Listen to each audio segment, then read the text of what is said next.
रहते हैं। उन्हें न तो सुविधाओं की आवश्यकता है न सहूलियतों की, और वो इन परिस्थितियों में केवल जिंदा नहीं रहते बल्कि वॉर रेडी रहते हैं, यानी किसी से भी आमना सामना करने के लिए तैयार। बहुत एप्टली ये नाम दिया गया है। पूरे छुपाव के साथ बिना आवाज किए दुश्मन की टेरिटरी में जाना, ऑपरेट करना और वापस आ जाना। This is what makes a cobra commando.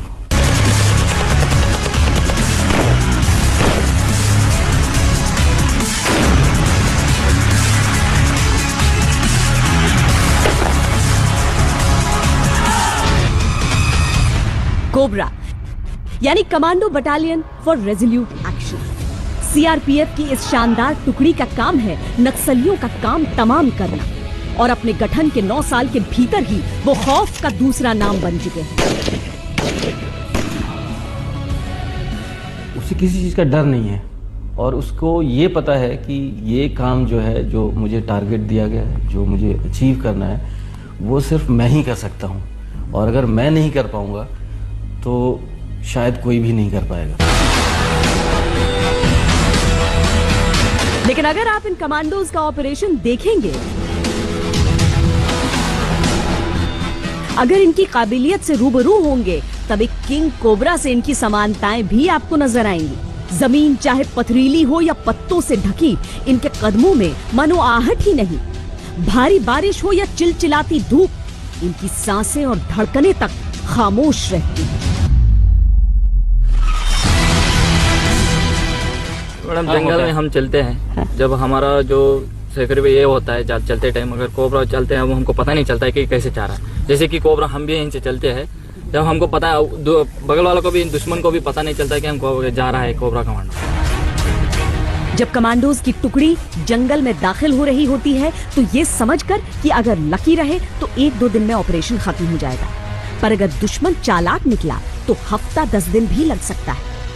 पैदल 100 किलोमीटर नापना पड़ता है, और हथियारों के साथ पहले ही हर कमांडो के पास भारी बोझ होता है। बंदूक, rocket launcher, grenade, night vision, हर तरह के उपकरणों से लैस होते हैं कमांडोज, और इसीलिए सबसे कम महत्व वो साथ ले जा रहे खाने को देते हैं। पीने का साफ पानी जरूरी है, तो 7-8 लीटर पानी इनकी प्राथमिकता है। खाने के लिए केवल कुछ बिस्किट और ड्राई फ्रूट जैसी चीजें।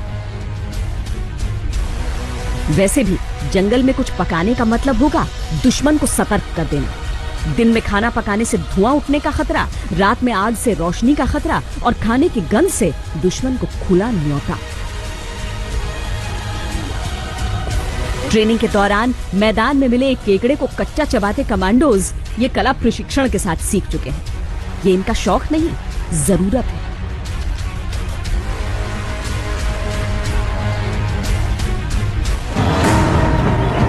कठिन चुनौती का सामना कठिन ट्रेनिंग से ही किया जा सकता है। कोबरा कमांडोज की जो ट्रेनिंग है वो हर किसी के बस की बात नहीं है। कई दफा तो सफलता दर 50% ही रहता है, यानी जो जवान कमांडो बनने की इच्छा से आते हैं उनमें सभी कमांडो नहीं बन पाते।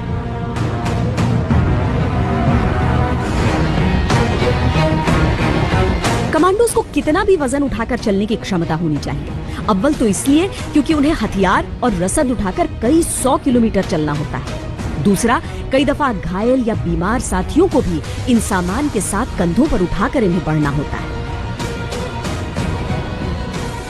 10 किलोमीटर, 20 किलोमीटर, 40 किलोमीटर तक कमांडो को वेट के साथ में रनिंग करवाते हैं। अगर कमांडो की पीठ में वेट रहता है तो जंगल के दौरान वो जब मूवमेंट करता है तो कितना भी वेट वो कैरी कर सकता है, क्योंकि गर्मियों के दिनों के अंदर पानी को कैरी करना बहुत जरूरी होता है। और जो कमांडो का स्पेशल इक्विपमेंट्स होते हैं, नाइट में देखने के साधन, मैगजीन वगैरह, राउंड्स वगैरह, जिस तरीके का इलाका होता है नक्सलवाद इलाका, वैसे ही ये लेके जाते हैं।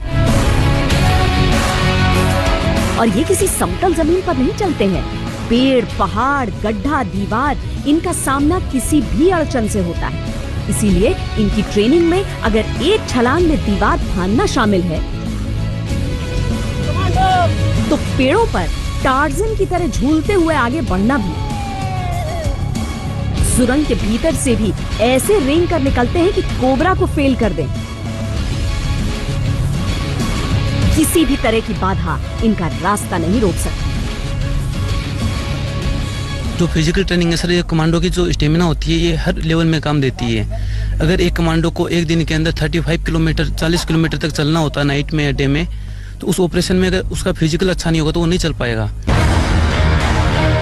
इनकी ट्रेनिंग जंगल में ही करवाई जाती है ताकि ये दिन रात उस माहौल को, उन परिस्थितियों को समझकर उनसे मुकाबले के लिए तैयार हो सके। और इसमें बहुत बड़ी भूमिका होती है दिमागी ताकत की, क्योंकि जब अत्यधिक संघर्ष के सामने शरीर जवाब देने लगता है तो दिमाग ही वो शक्ति देता है जो इन्हें अजेय बनाता है। नक्सली जंगलों में पेड़ों पर ऊंचे ऊंचे मचान बनाकर बैठे होते हैं, पत्तों से घिर कर बैठते हैं। आगे बढ़ते हुए कमांडोज को ऊपर भी देखकर चलना है कि कहीं कैमोफ्लेज में दुश्मन तो नहीं बैठा।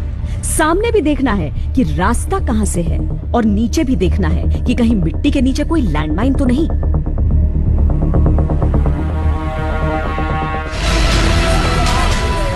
कीचड़ में ट्रेनिंग के कई कारण हैं। कीचड़ अपने घनत्व के कारण अधिक रेजिस्टेंस बनाता है और कमांडोज को आम एक्सरसाइज के मुकाबले दोगुना जोर लगाना होता है। इससे कम समय में अधिक वर्कआउट का फायदा है। इसके अलावा जिन इलाकों में कमांडोज को ऑपरेट करना होता है वहां अधिकतर मौसम में कीचड़ की स्थिति रहती है।